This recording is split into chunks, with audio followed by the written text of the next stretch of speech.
China e a economia digital têm andado super juntos e tem muita gente olhando para isso. A dica de livro de hoje é A Inteligência Artificial, do Kai-Fu Lee.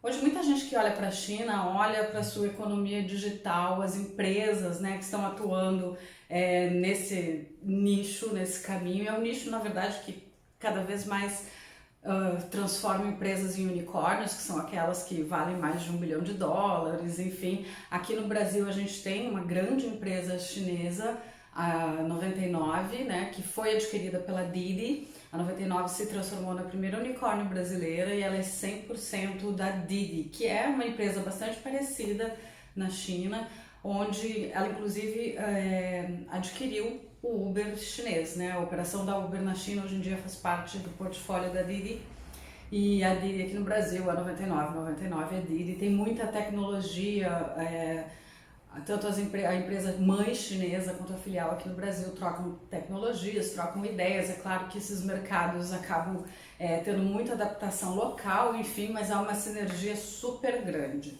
É interessante a gente pensar justamente nisso, né? Como surgem as empresas de tecnologia chinesa, que são certamente um dos principais expoentes da criatividade chinesa. A gente ouve muito falar que o WeChat, por exemplo, né, que é o Weixin, seria o WhatsApp chinês, mas o WeChat é muito mais do que isso, né? Ele serve inclusive para pagamento de serviços e produtos nas ruas, transferência de dinheiro entre pessoas, uma infinidade, serve para chamar carro, táxi, fazer consulta médica e tal. Então ele é muito mais que um WhatsApp, por exemplo. Os chineses são muito criativos, e eu acho que a gente consegue pegar um pouquinho desse processo lendo o Inteligência Artificial, do Kai-Fu Lee. O Kai-Fu Lee é um dos grandes nomes da tecnologia chinesa. Ele começou a despontar muito no Ocidente quando assumiu a presidência das operações da Google na China, em meados dos anos 2000. Essa operação nem existe mais, já se encerrou a operação da Google dentro da China. Mas o Kai-Fu Lee nunca abandonou a economia digital e olhar para esse setor. E nesse livro ele conta coisas extraordinárias sobre como os chineses acabam atuando nesse mercado digital, né? De uma competitividade feroz. Muita gente acha então justamente isso, que os chineses apenas copiam os modelos que eventualmente aprendem no Vale do Silício. Ele fala que não é exatamente assim.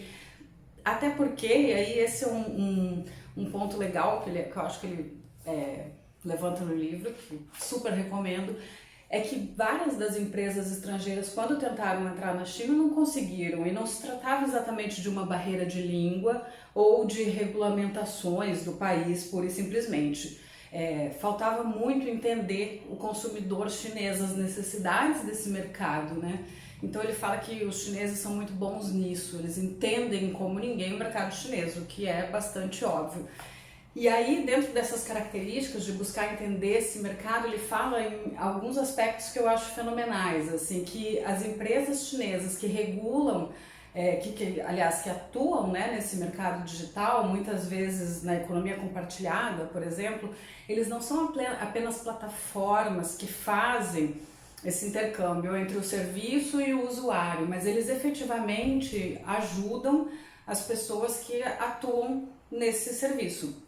Então, por exemplo, nos serviços para que você possa, tipo Uber, né, carros, né, que você possa chamar carros particulares, serviços de carona, que seria a Didi, que é a chinesa, ela realmente atua garantindo oficinas para esses carros. Agora, durante a pandemia do coronavírus, a Didi garantiu que os carros tivessem proteções de acrílico entre o motorista e os passageiros.